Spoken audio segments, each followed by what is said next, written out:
Hi everyone, so we are back to do a little bit more research into sustainability and education. This time I'm talking to Karen, who is the founder of Storey Group, which is a management consultancy located in the UAE, also having lots of wonderful, amazing initiatives related to education, awareness, sustainability.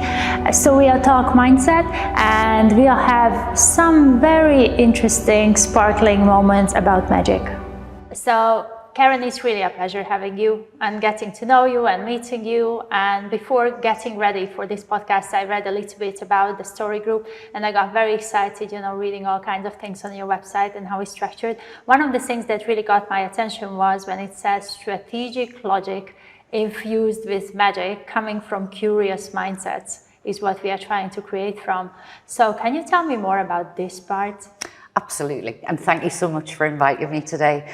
I think, having been in business for a long, long time, and having worked with a lot of different brands and a lot of companies and clients, I wanted to infuse the creativity that comes naturally to me, but give some strategic logic to it. I think companies are looking for answers to some of the challenges that we all face, and how to connect that to employees and their stakeholders is super important. So we bring that together, and when you unlock that magic of curiosity, it's more likely that people are going to engage and they're going to get involved in what the companies are doing. I love what you are saying, but there is something here that's coming up for me. So when you are allowing that curiosity, you are actually letting go of control. So how likely is it that, companies being ready to engage in conversations around this would also put this into action and we let go of that control that is necessary, to create that platform of safety and risk-taking and curiosity? Yes, I use psychological safety quite a lot when I'm talking to my clients. And what I would say to companies is, there's no problem in failing. As long as you fail fast, and you give your employees the freedom to be able to bring themselves fully to work, because a lot of people will sit and have ideas but be frightened to share.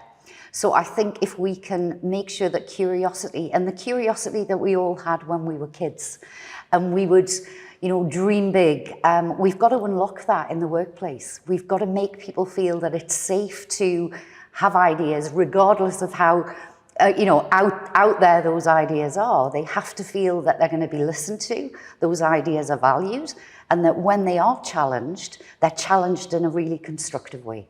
So that's what we talk about when we talk about unlocking curiosity, because once you do it, it can propel your business, your teams, how engaged they feel, how committed they are. All of those things are amazing for the bottom line, as well as how your employees feel about working in the organization.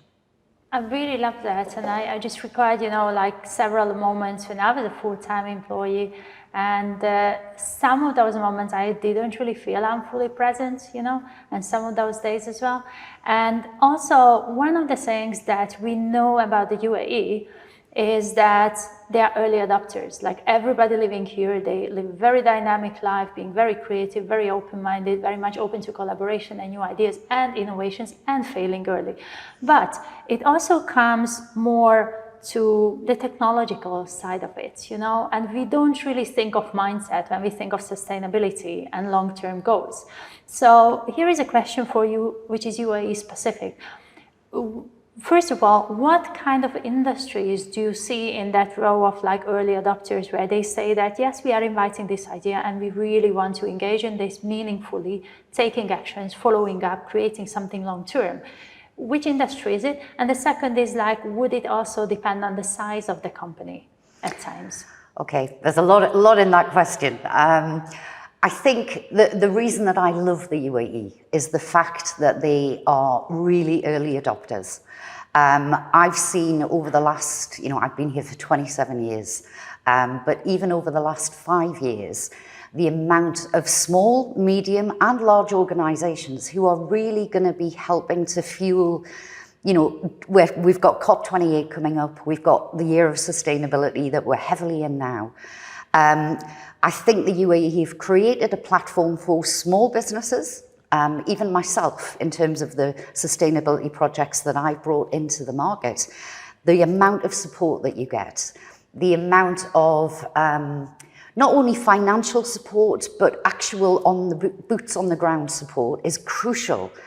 And I think what I would say to any small business is be very, very clear on what impact, what is the problem that you're solving? Who do you need to collaborate with to make it happen?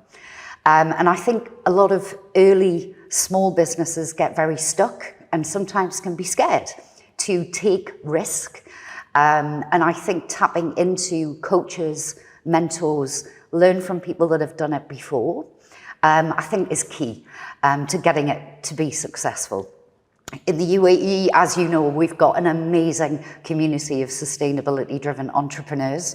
And we've actually just started to put together a new concept called impactors, because I think it's showing them that what they're doing and the bravery and the courage that they have to bring their solutions to the market is actually going to have impact.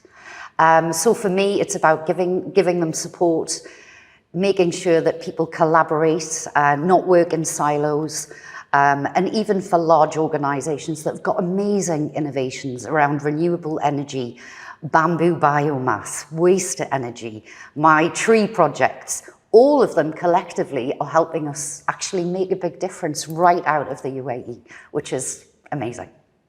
You mentioned quite a lot of things there that we both love about the UAE. Yeah. I would add one that came up for me while I was listening to you, is how much they are encouraging talent and your strengths and those things that you're really good at. And all those leaders, and specifically I would say Emirati leaders that I have worked with, they were like that. They Absolutely. were really picking on those things that you are good at, and they were building on it. Absolutely. And making sure that you get the acknowledgement, you get the praise, and you get those things that will keep you going and keep you growing as well. Yes. So I really, really love that. You know, one of the things that I'm curious about as a hemp business owner, so this is going to be a question for myself, and also on behalf of many other business owners creating solutions from industrial hemp, I can tell you that 80 to 90% of the businesses globally, they would be small and medium enterprises. But there would be maybe one or two or 10% that would be like really big companies. Yes. Majority would be small to medium. So what is it that you think that these companies, including me, need to pay attention to, knowing that this is an industry that is going to be growing in the coming years?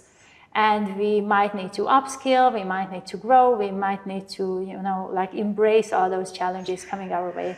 Absolutely. I mean, I think for your industry in particular, we're entering into an era where conscious, sustainable choices are only going to increase. If you look at the markets for your products, whether that be B2B or B2C, everybody around the world is looking to make choices that make them feel that they are being more sustainable. So in your industry, I think the most important thing, regardless of the brand, is to be able to tell a really good, sustainable story that connects people.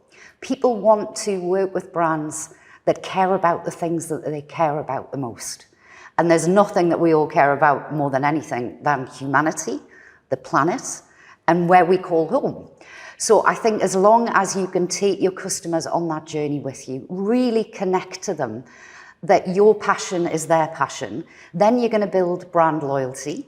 They're going to tell their friends and family about the product. Make sure that your product is of the highest quality. And then the other thing I think is most important is when you are scaling, is make sure that you bring in coaches, you bring in mentors that can help you. They don't have to be from your industry, but they can give you the guidance of those things that happen when a company goes from a small scale startup into that growth stage, looking at creating sustainable supply chain. Working across that to make sure that you are making sure that your entire supply chain is as sustainable as possible, because they are the things that will differentiate brands from one another in the next 5, 10 years. Tap into funding, tap into investors who want to make these small businesses into global brands. Think cross-border, global collaborations, and really tap into that network that is available for you. I love what you've done. I think what you've done with your brand, your story, your products, and how you can leverage your brand from here to the rest of the region and the world is absolutely, you are an exemplary, sustainable young brand that I think can just, tap into the great work that you've done so far. Keep doing what you're doing. And don't be frightened to ask for help. Tap into that. And I can only say great things for you and a lot of these small businesses that are coming through. Thank you so much, Karen. Pleasure. Really, your words touched my heart. Oh, really appreciate well, thank you for inviting me. It's an inspiring space that you've created, touching the product, understanding the sustainability impact, and all the use cases of what you've got here. I'd love to see some big brands adopting what you're doing. We all know the fast fashion, the horrible horror stories that we have of the way that our instant gratification and fast fashion has impacted the world, the landfills that we've got. What we're talking about here is let's make conscious choices that make a difference, that improve societies, uplift livelihoods where these products come from, and then make the children that are touching and feeling these products actually understand what it means. So I think, you're on the right track. I'll do everything that I can to support you, from tapping into some of my projects where we can introduce what you're doing. I would love to get more involved. Thank you so much. We'll definitely be in touch. And one thing while I was listening to you, really stood out the word choice, and how I very often say how grateful I am to the Corona time, to COVID time, when we were locked down and we were forced to reflect and meditate and get closer to knowing ourselves. And somehow what you mentioned a couple of times is that much of an awareness of knowing who we are, making those conscious choices. And yes, we can make a choice in choosing who we are, choosing what we buy, choosing how we interact with others, what actions we are taking. And having said that, I have this question for you about choosing and about choice is, what made you choose sustainability as an industry and support the companies in the field of sustainability? Okay, this is a COVID story. I've been in the consulting space for the majority of my working career. So I was doing business transformation, employee engagement, change management. And I'm not getting any younger. And before COVID, I really started doing some inner work. And one of the big questions for me is, what is my legacy? I don't have kids. What am I going to leave behind? And is what I'm doing with my time really making me feel that I'm on that journey? So we had very much a people consultancy, and I kind of took some time out. I really thought about it, and I said, you know what? I want to be a people, planet, and profit consultancy. Let's go and have a look at what we can do. First project that we launched 4 years ago was the 1 billion tree planting initiative. I went out and I found the best technology, the best NGOs, the best foundations. That was the collaboration that I needed. I then went and started talking to clients that I was already working with and said, how can we bring sustainability, employee engagement, customer engagement, and have a huge impact on the planet together? The project was born. I'm happy to say that I work with some of the most amazing brands. That was a huge pivot. It was a choice that I made. It was a challenging pivot, but it has been one of the most rewarding journeys of my life. If I sit back now and look at all of the wonderful projects that we now do, the trees and the mangroves that we've got growing, the technology where people can virtually visit on the blockchain from anywhere in the world what we're doing, chat to the farmer, support the farmers, the NGOs. I just feel that we can all be braver than we think we are. And I think we can all sleep better at night knowing that we've made conscious choices, that we've made a choice that is going to make a difference, and that our time on this planet isn't just going through the mill, getting stuck in one place. I'm testament to the fact that you can pivot completely, and as long as you have collaborators, support, great teams around you, and clients that will listen and prepared to also pivot, then I think for you and for me, we're in the right place for those kind of bold conversations. Amazing. It was such a pleasure to listen to you. It was amazing to learn about you as a person, but it's also amazing to see the ecosystem you are creating. When you mentioned the people and planet and profits, I simply love that. And I really cheer and I would like to do my best to support you in your efforts in bringing it closer to the organizations, not only in the UAE, but worldwide.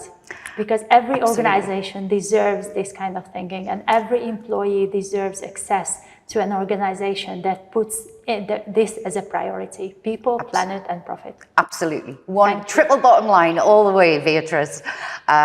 So thank you so much. As I say, tap into any help that I can give you, anything at all. I want to see you succeed, your team succeed, and the wonderful creation that you have. Let's take it to the world and have a great conversation about it. Thank you for listening to me and Karen. Hopefully you are walking away with some good insights about mindset, organization, behavior, and a couple other topics. In the next episode, I'm going to have the ultimate privilege and pleasure to have Tatiana, the founder of Gumbuk, with me. It's going to be amazing.